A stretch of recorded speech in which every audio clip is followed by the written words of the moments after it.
Primeira carta de Paulo a Timóteo. Capítulo 1. Eu, Paulo, sou apóstolo em missão especial por Cristo, nossa viva esperança. Sob o comando de Deus, nosso Salvador, escrevo a você, Timóteo, meu filho na fé. Desejo tudo de bom para você da parte do nosso Deus e de Cristo. A caminho da província da Macedônia, aconselhei você a permanecer em Éfeso.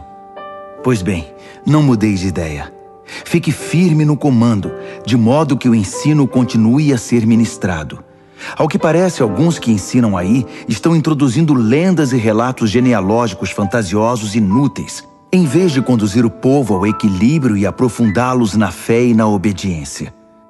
A essência de tudo que enfatizamos é simplesmente o amor. Amor não contaminado por interesse próprio e fé corrompida, ou seja, uma vida aberta para Deus. Os que se distanciam da essência logo se perdem num labirinto de futilidades. Eles se apresentam como especialistas em assuntos religiosos, mas a despeito de toda a eloquência, não sabem o que estão falando. É verdade que a orientação moral e o conselho são necessários, mas vale lembrar: como dizer e a quem dizer são tão importantes quanto o que dizer.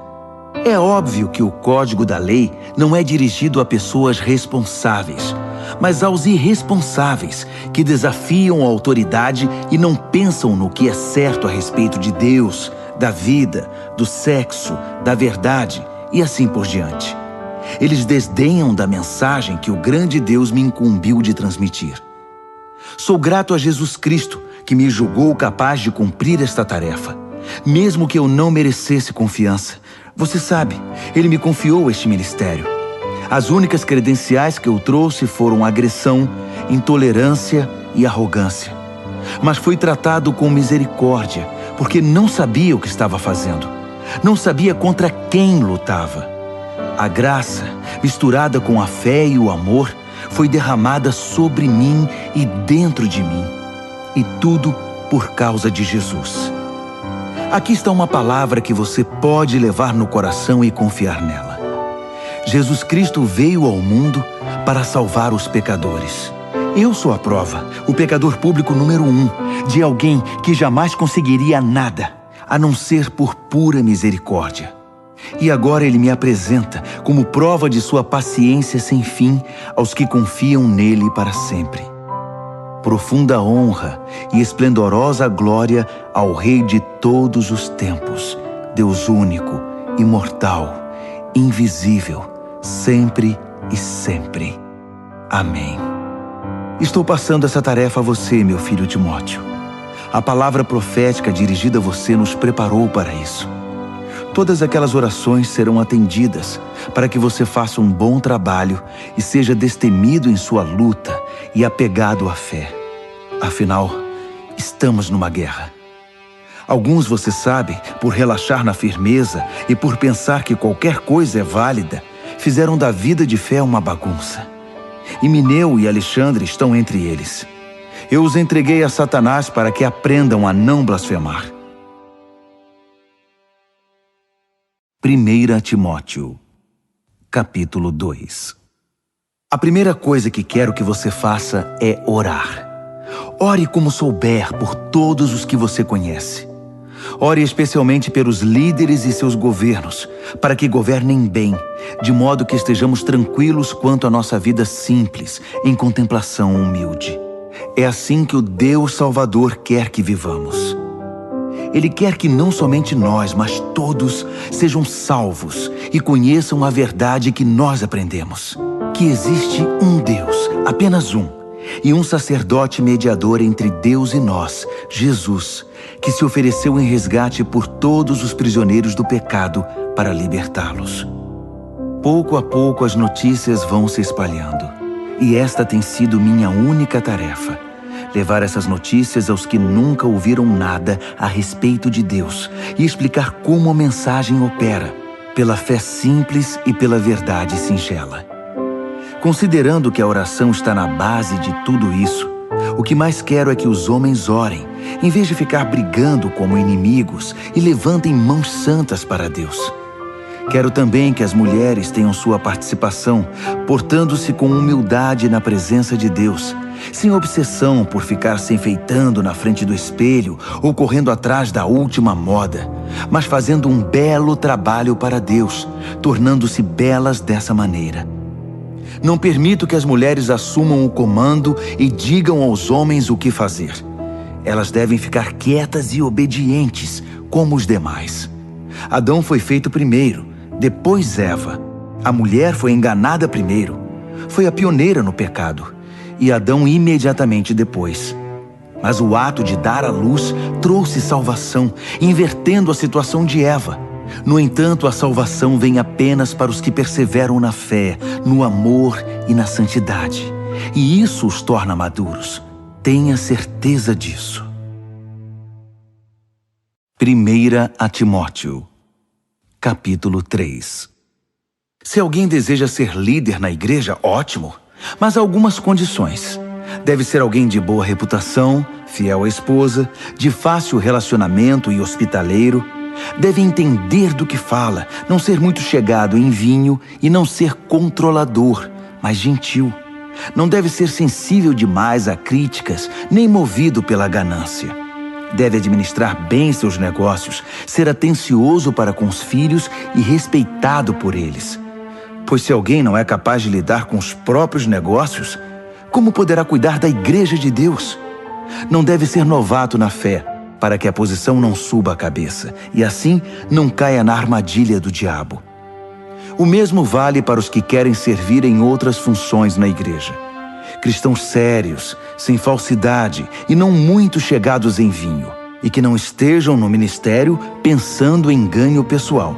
Devem ter respeito pelo mistério da fé, não usando a posição em proveito próprio. Eles devem ser testados.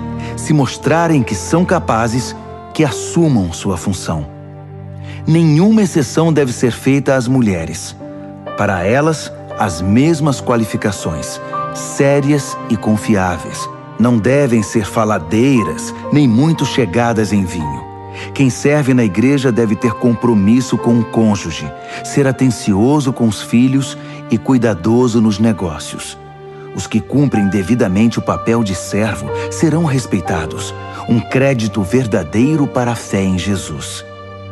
Espero visitá-lo em breve, mas caso eu me atrase, escreva esta carta para que você saiba como devem ser as coisas na casa do Senhor, a Igreja Viva de Deus, defensora da verdade. A vida cristã é um grande mistério, muito além do nosso entendimento, mas algumas coisas são bem claras. Esteve entre nós em corpo humano, foi justificado pelo Espírito, foi visto por anjos, foi proclamado entre todos os povos, crido em todo o mundo, recebido na glória celestial. 1 a Timóteo, capítulo 4. O Espírito deixa claro que à medida que o tempo passa, alguns desistirão da fé para seguir ilusões demoníacas ensinadas por profissionais da mentira.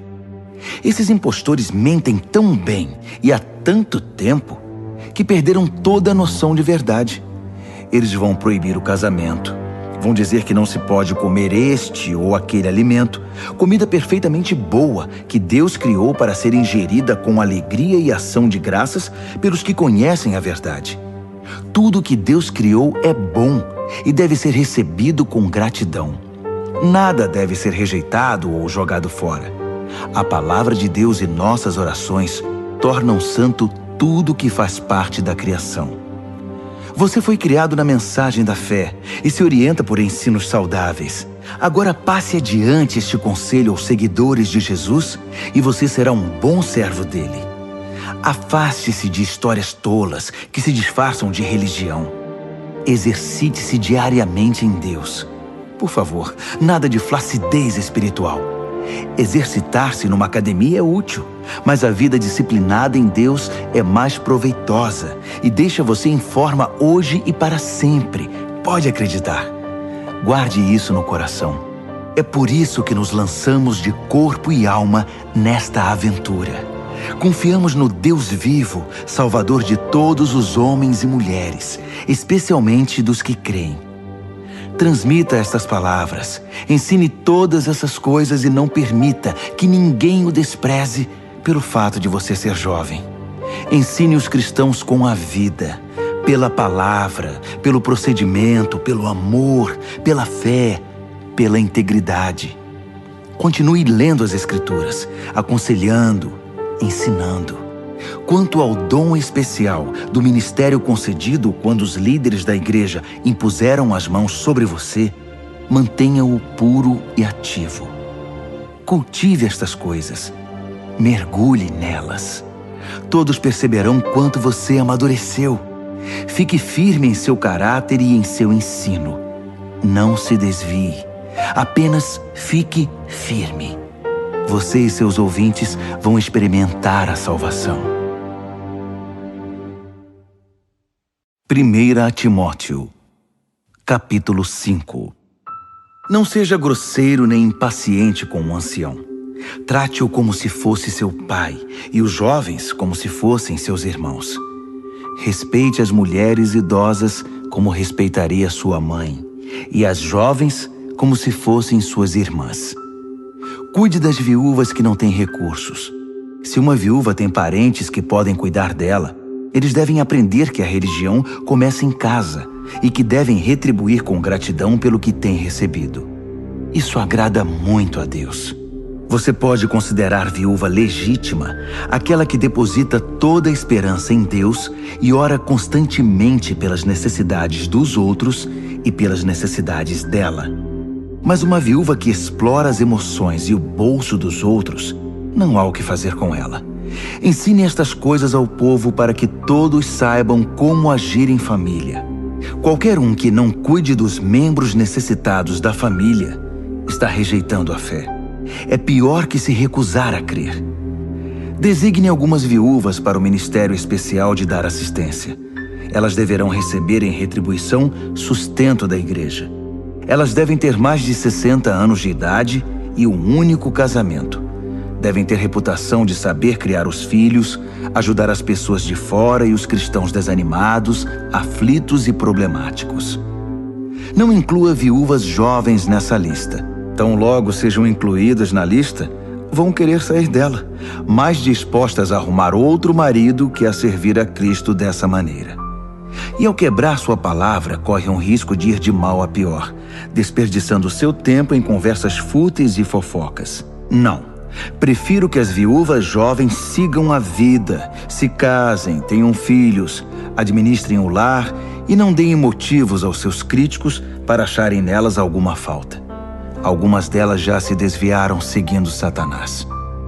Qualquer mulher cristã que tenha viúvas na família é responsável por elas. Elas não devem ser empurradas para a igreja. A igreja já tem trabalho suficiente com as viúvas que precisam de ajuda. Dê um prêmio aos líderes que fazem um bom trabalho, especialmente aos que se esforçam na pregação e no ensino.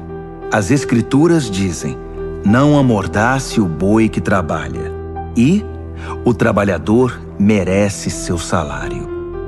Não dê ouvidos a nenhuma reclamação contra um líder que não seja apoiada por 2 ou 3 testemunhas idôneas. Se alguém cair em pecado, chame-o à responsabilidade. Os que estiverem inclinados a fazer o mesmo irão aprender a lição. Deus, Jesus e os anjos me apoiam nessas instruções. Cumpra-as sem parcialidade e sem partidarismo. Não se precipite em indicar alguém para cargos de liderança na igreja. Se alguém estiver envolvido num pecado grave, você não vai querer se tornar cúmplice involuntário, não é? De qualquer maneira, cuide muito bem de você mesmo. Não se importe muito com o que os críticos vão dizer. Siga em frente e beba um pouco de vinho, por exemplo. É bom para a digestão e um bom remédio para o mal que aflige você. Certos pecados são grosseiros e devem ir direto a julgamento. Os pecados de alguns só se manifestam muito tempo depois. O mesmo acontece com as boas obras. Algumas são evidentes, mas nenhuma delas permanece oculta para sempre. 1 Timóteo, capítulo 6. Quem for escravo deve fazer o melhor, respeitando o seu senhor, para que os de fora não falem contra Deus e contra nosso ensino por causa do seu comportamento. Escravos que trabalham para senhores cristãos façam ainda mais. Os senhores deles são também seus irmãos amados. Esses são os assuntos que eu quero que você ensine e pregue. Se algum líder começar a ensinar outra coisa, rejeitando as palavras sólidas do Senhor Jesus e nossa instrução piedosa, diga o que eles são: rios poluídos de ignorância que contaminam tudo com inveja, controvérsia, maledicência e fofocas. De vez em quando há uma epidemia de traição, e a verdade passa a ser apenas uma lembrança remota. Eles pensam que a religião é um meio de conseguir lucro rápido. Uma vida consagrada traz lucro, mas esse lucro é a rica simplicidade de ser você mesmo na presença de Deus. Considerando então que entramos no mundo sem um centavo e que sairemos dele sem nada, se temos pão na mesa e sapatos nos pés, é o bastante. Mas o líder que está apenas atrás de dinheiro se destruirá rapidamente. A cobiça por dinheiro traz problemas, apenas problemas. Depois de entrar por esse caminho, alguns se desviam inteiramente da fé e amargam seu arrependimento pelo resto da vida. Mas você, Timóteo, homem de Deus, fuja de tudo isso. Corra atrás de uma vida justa, uma vida de contemplação, fé, amor, perseverança, cortesia. Corra a toda velocidade na fé. Busque a vida eterna, pois fomos chamados para ela. A vida que você abraçou tão fervorosamente na presença de tantas testemunhas. Exorto você na presença do Deus doador da vida e diante de Cristo, que ficou firme na presença de Pôncio Pilatos e não retrocedeu um só milímetro. Guarde esse mandamento com seriedade e não vacile. O Senhor Jesus Cristo está voltando. Ele vai se manifestar no tempo certo e sua vinda está garantida pelo bendito e incontestável soberano, pelo Supremo Rei, o Altíssimo Deus. Ele é o único que a morte não pode tocar. Sua luz é tão brilhante que ninguém pode chegar perto. Ele nunca foi visto por olhos humanos. Olhos humanos não conseguem percebê-lo. A ele toda a honra e o domínio eterno. Amém. Diga aos ricos na riqueza deste mundo que deixem de lado a empáfia e a obsessão por dinheiro que está aqui hoje e desaparece amanhã. Diga-lhes que busquem Deus, que ajunta muitas riquezas que jamais conseguiríamos administrar, e façam o bem, para que sejam ricos em ajudar os outros e sejam para lá de generosos. Se agirem assim, irão ajuntar um tesouro que vai permanecer, e ainda obterão a vida que é a verdadeira vida. Quanto a você, meu prezado Timóteo, guarde o tesouro que recebeu. Guarde-o com sua vida. Evite a religião de aparências e a confusão praticada pelos que se denominam sábios. Pessoas enredadas em muita conversa podem perder a essência da fé. Que a graça transbordante guarde você.